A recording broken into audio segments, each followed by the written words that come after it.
이 시간 우리에게 주신 하나님의 말씀은 신약성경 마태복음 21장 45절과 46절의 말씀입니다. 마태복음 21장 45절과 46절의 말씀입니다.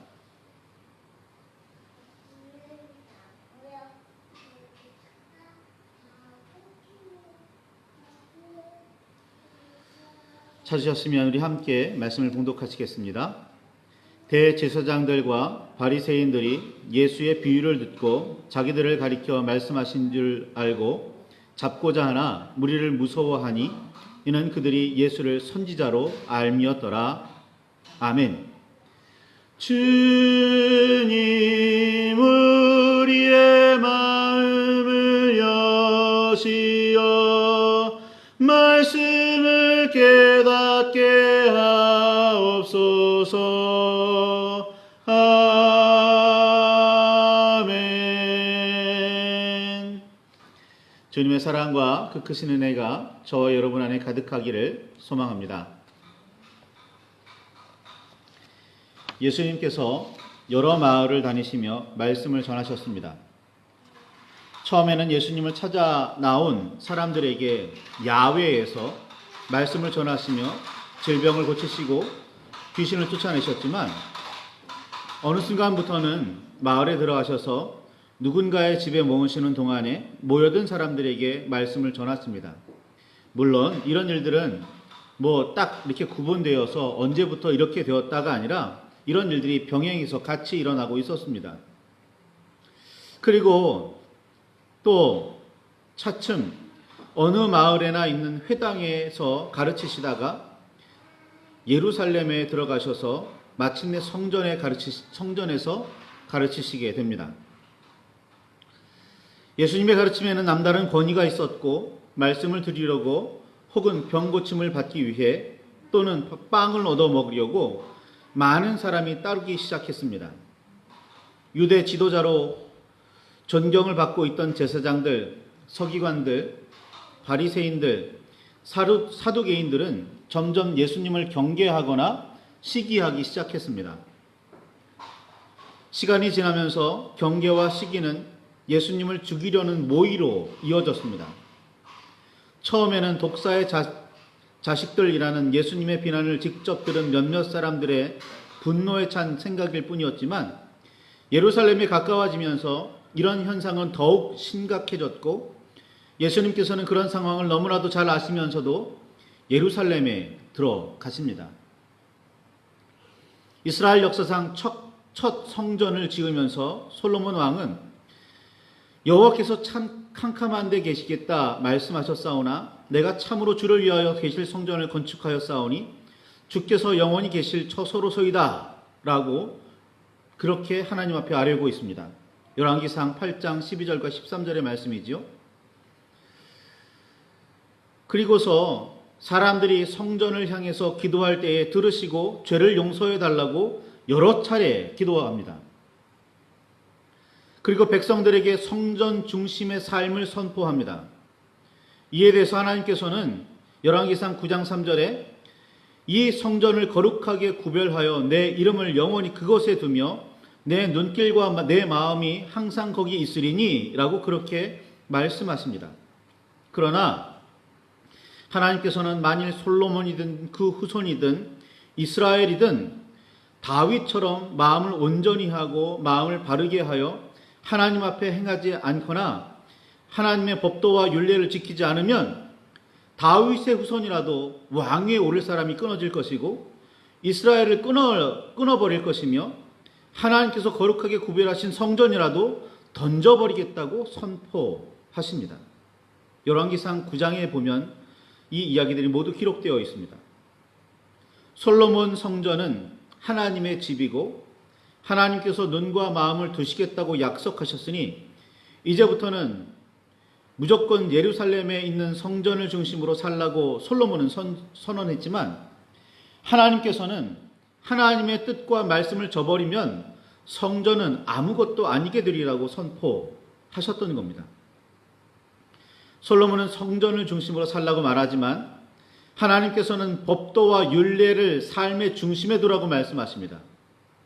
그러나 이스라엘은 솔로몬이 성전을 건축하여 봉헌한 이래 줄곧 성전을 중심으로 살아야 한다고 믿었습니다. 바벨론 포로기도 겪고 스룹바벨을 중심으로 무너졌던 성전을 재건하기도 했습니다. 예수님께서 태어나시던 당시 가나안 지역을 통치하던 헤롯 왕이 백성의 마음을 사고자 성전을 더욱 화려하게 개축합니다. 스룹바벨이 재건한 성전을 스룹바벨 성전 혹은 제2성전이라고 말하기도 하고, 헤롯 왕이 개축한 성전을 헤롯 성전 또는 제3성전이라고 부르기도 합니다. 성전을 잃어버렸던 치욕적이고도 충격적인 사건, 포로로 끌려가 오랜 기간 수모를 겪어야 했던 일들의 근본적인 원인은 무엇일까요?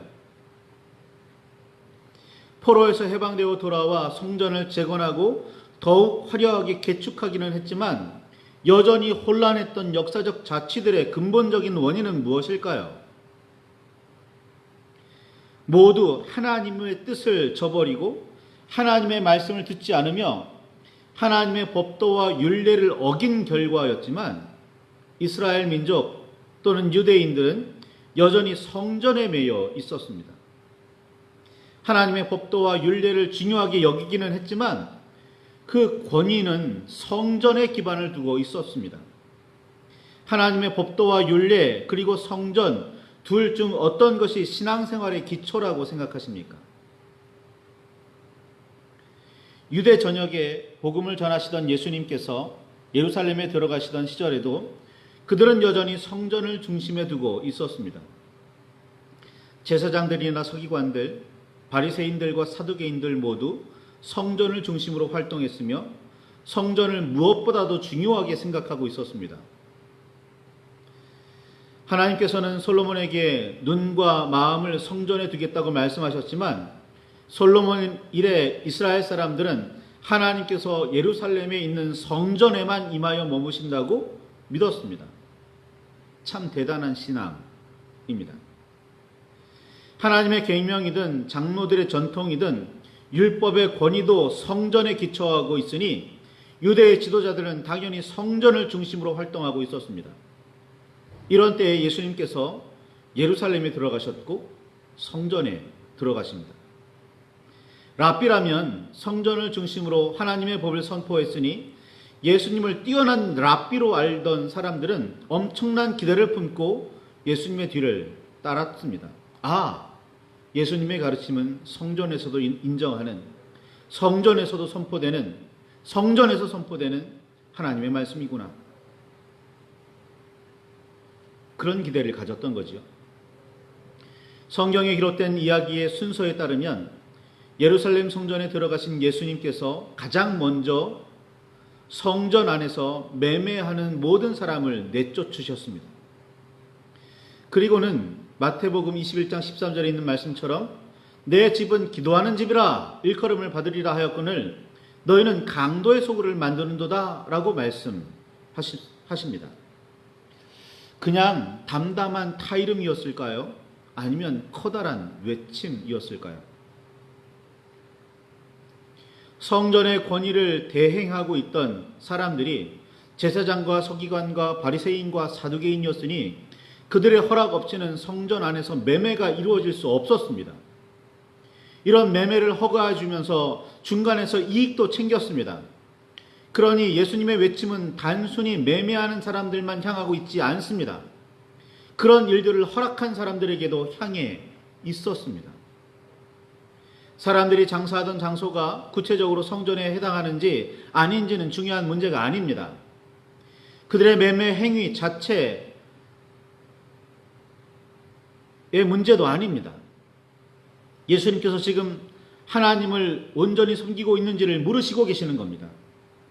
하나님께 바르게 나아가고 있는지를 물으셨고 하나님의 뜻과 말씀을 분명하게 받들고 있는지를 물으시는 겁니다. 이 질문은 오늘 우리들에게도 뼈 아프게 들리는 음성입니다.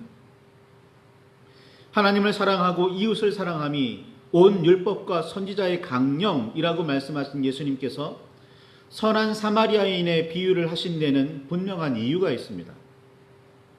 선한 사마리아인의 이야기 핵심은, 그 비유의 핵심은 하나님을 사랑한다고 하는데 이웃은 사랑하고 있느냐라고 묻고 계시는 물음입니다.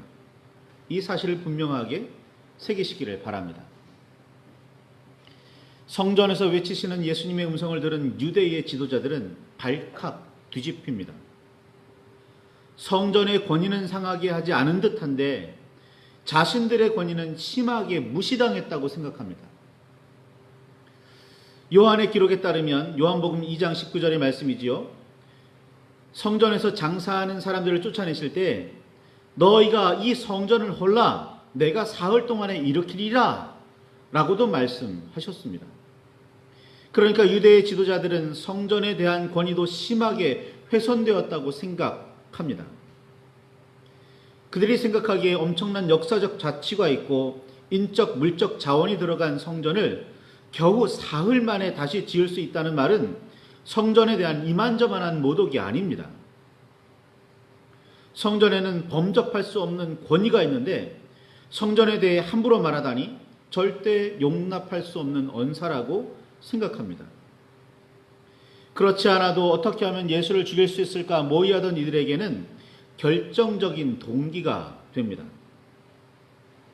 이쯤에서 예수님께서는 지금 하나님을 온전히 섬기고 있는지, 하나님께 바르게 나아가고 있는지, 하나님의 뜻과 말씀을 분명하게 받들고 있는지를 물으시며 확인하고 계시는 중이라는 사실을 다시 한번 분명히 새기시기를 바랍니다. 어쨌거나 유대의 지도자들은 똥물을 뒤집어 쓴 느낌이었을 겁니다. 그런 기분이었을 겁니다. 예수님께서 성전에서 가르치기 시작하자 대제사장들과 백성의 장로들이 몰려와서 무슨 권위로 이런 일을 하느냐고, 또 누가 이런 권위를 주었느냐고 항의합니다. 당신의 권위의 출처가 어디냐?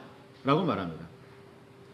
이 분노 섞인 질문에 예수님께서는 오히려 반문을 하시면서 너희가 대답하면 나도 대답하겠다고 말씀하십니다.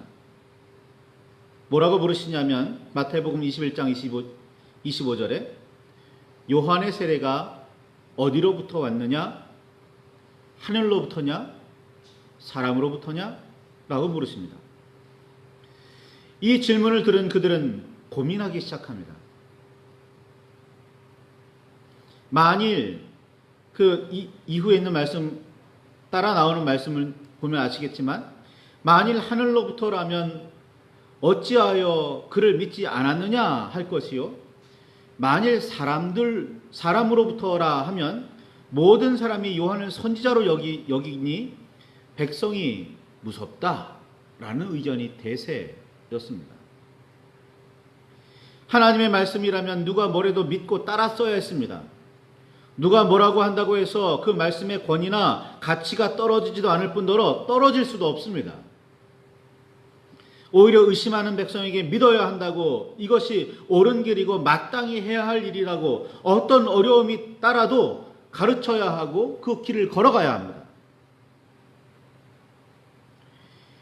예수의 이름으로 아무것도 말하지 말고 가르치지 말라는 경고를 듣고도 베드로와 요한은 너희 말을 듣는 것이 하나님의 말씀을 듣는 것보다 옳은가 판단하라 라고 사도행전 4장 19절에 말하고 있습니다.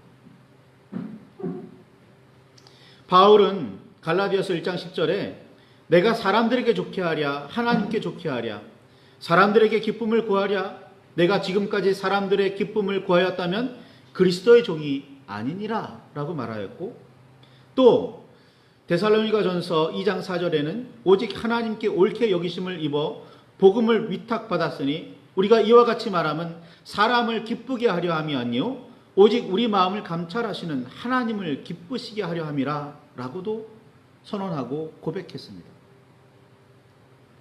그런데 요한의 세례가 어디로부터 왔느냐 라는 예수님의 질문에 유대의 지도자들은, 제사장들과 백성의 장로들이라고 말하는 사람들은 머뭇거립니다. 그리고 서로 머리를 맞대고 고민합니다.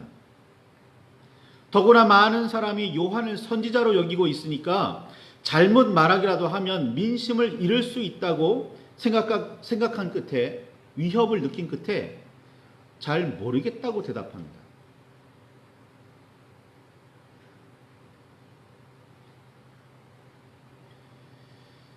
예수님께서 이들을 3번에 걸쳐 나무라십니다. 마태복음 22장 27절에서 31절, 31절에서 32절, 33절에서 41절에 보면 이 3가지 나무라함이 비유의 말씀으로, 때로는 직접적인 말씀으로 선포됩니다. 대답은 잘하는데 아버지의 뜻을 따르지 않는 맏아들과 앞에서는 따르지 않을 듯 말하다가 후에는 돌이켜 아버지의 뜻대로 하는 둘째 아들의 이야기, 또 하나는 세리와 창녀들이 너희보다 너희 하나님의 나라에 들어가리라 라는 말씀 하시고, 포도원을 빌려 농사를 지으면서도 세를 받으러 주인이 보낸 종들을 쫓아내고 주인의 아들마저 죽이는 농부들의 이야기를 들으면서 그들은 더욱 분노에 가득 찹니다. 모두 유대에서 가장 존경받는 제사장들, 서기관들, 바리새인들, 사두개인들, 백성의 장로들, 즉 자기들을 향한 말씀이었기 때문입니다. 분노한 사람들은 예수님을 당장 잡아야겠다는 생각을 합니다. 이대로 두면 큰일 나겠다는 위기감이 더욱 커졌기 때문입니다. 그런데 예수님께 정작 손을 대지는 못합니다.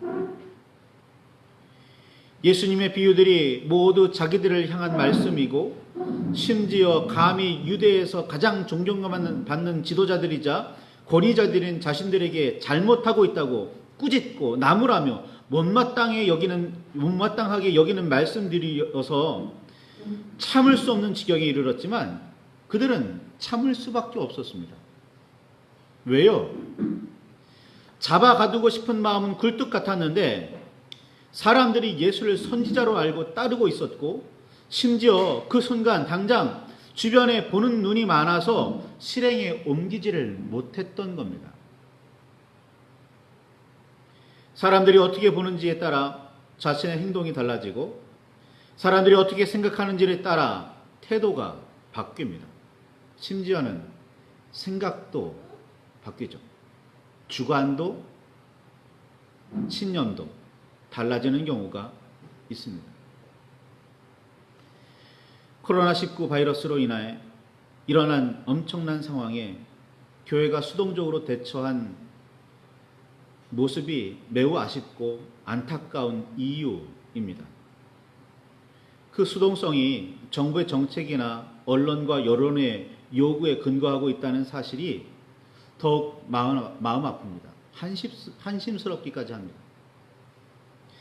그리스도의 사랑을 품고 능동적으로 희생하며 섬길 수는 없었을까요? 그렇지 않은 교회들도 일부 있었지만 결국 대부분은 시류에 동의하며 따르는 모습을 보였기에 더욱 마음이 씁쓸합니다.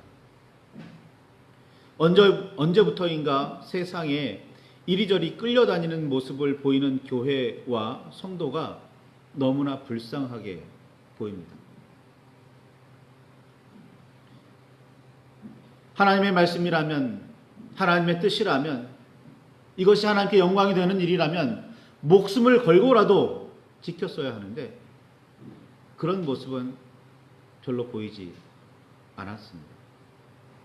불평불만은 하면서도 세상의 요구에 따랐던 겁니다. 예수님을 잡아 죽이고는 싶었지만 사람들이 보고 있어서, 사람들이 예수를 선지자로 알고 있어서 손을 대지 못한 장로들과 무슨 차이가 있습니까? 백성의 요구를 하면 예수 대신 바라바를 내어달라고, 예수는 십자가에 못 박아도 된다고 외치는 군중과 뭐가 다릅니까? 이것이 주님의 뜻이라면, 그것이 주님의 말씀이라면 목숨을 걸고 지켜야 하는데, 아니 그것 때문에 순교라도 했어야 하는데 우리 교회는 그런 결단조차도 보여주지 못합니다. 더욱 마음이 아픈 이유, 다시 말씀드리지만 교회가 무언가를 선택하고 그 일을 실행함에 있어 신앙적인 이유, 하나님의 사랑이나 예수님의 은혜가 아니라 세상의 요구 때문이었다는 겁니다. 사람들이 어떻게 보는지 두려워서 식사기도도 직장에 가서 제대로 못하고, 사람들이 어떻게 생각할지 몰라서 교회 다닌다고 말도 꺼내지 못한다고 합니다. 청년들 사이에서는 교회 다닌다고 말하면 아직도 그런 데 다니냐는 소리를 듣는답니다. 이런 세상을 교회는 살아가고 있습니다. 성도도 그 세상을 살아가고 있습니다. 그리스도의 사랑으로 사랑합니다. 주님께서 섬기고 목숨이라도 내어주라고 말씀하셨기 때문에 나는 섬기고 목숨마저도 내어놓습니다. 세상이 알아주기 때문이 아니라 주님께서 알아주시기 때문이고 주님께서 인정하시기 때문입니다. 라고 말하는 경우는 찾아보기가 힘듭니다. 오른손이 하는 일을 왼손이 모르게 하라라고 하는 말은 옛말이랍니다. 오른손이 하는 일을 광고하고 자랑스럽게 이야기해야 한답니다. 그래야 더 많은 선행이 일어날 수 있다고 말이죠. 틀린 말은 아닐지도 모릅니다. 그러나 예수님의 말씀은, 하나님의 말씀은 아니에요. 오른손이 하는 일을 왼손이 모르게 해라. 누가 알아주지 않아도 선한 일을 해라. 누가 알아주지 않아도 정의와 공의를 행해라. 그렇게 이 세상을 섬기며 살아라. 소금이 되어라. 빛이 되어라. 그렇게 해서 이 세상을 새롭게 하고 이 세상을 하나님께로 인도해라. 이것이 주님의 말씀인 겁니다. 예수님이 십자가 지시는 이유가 누가 알아주기 때문이었습니까? 누가 박수치기 때문이었습니까? 오히려 채찍맞고 고통을 당함에도 불구하고 당신 스스로는 감당할 수 없을 만큼의 부담이었지만 하나님의 뜻이기에 감당하시는 분이 예수님이십니다. 그 예수님을 따르는 사람들, 그리스도인들, 바로 우리들입니다.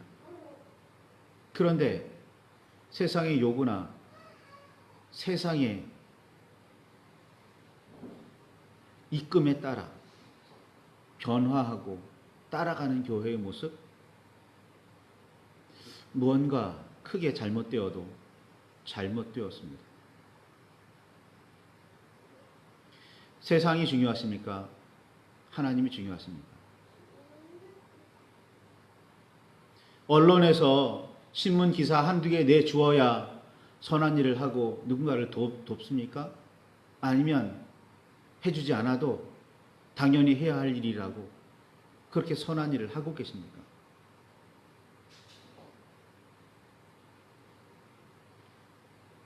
주변 사람이 어떻게 보느냐가 중요하지 않습니다. 정말 중요한 게 있다면 하나님께서 어떻게 보시느냐입니다. 세상이 어떻게 평가하느냐 중요치 않습니다.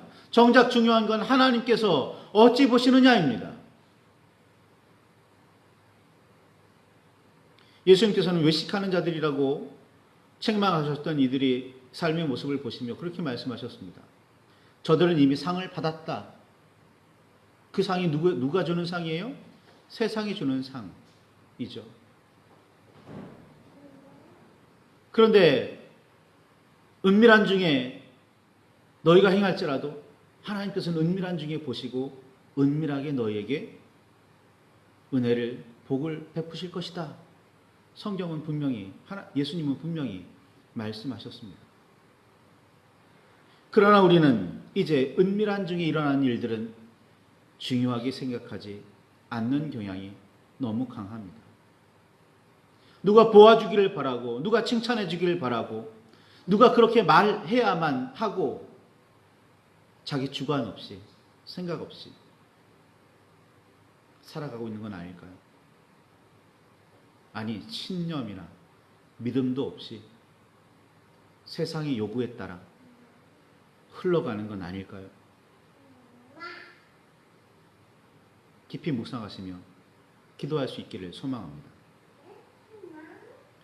하나님의 이름으로 오늘 정의와 공의를 행하거나 행하지 못하는 이유는, 원인은 무엇입니까? 혹여 세상이 보기 때문이라면, 세상이 평가하기 때문이라면 우리의 모습은 하나님 보시기에 별로 선한 모습은 아닐 겁니다. 성경이 말하는 청직이란 사명의식을 가지고 누가 뭐라든 간에 주님의 사람으로, 하나님의 사람으로 살아가는 삶입니다. 그게 청직입니다. 많이 가졌다, 적게 가졌다 중요치 않습니다.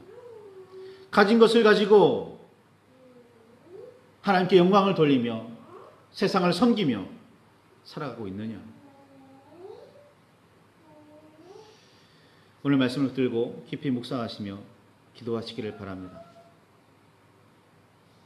나는 정말 무엇을 두려워하고 무엇을 중심으로 누구를 위해서 왜 그렇게 살고 있으며 그렇게 결정하고 있으며 그렇게 행동하는지 말입니다. 말씀을 들고 깊이 묵상하시며 기도하시기를 바랍니다.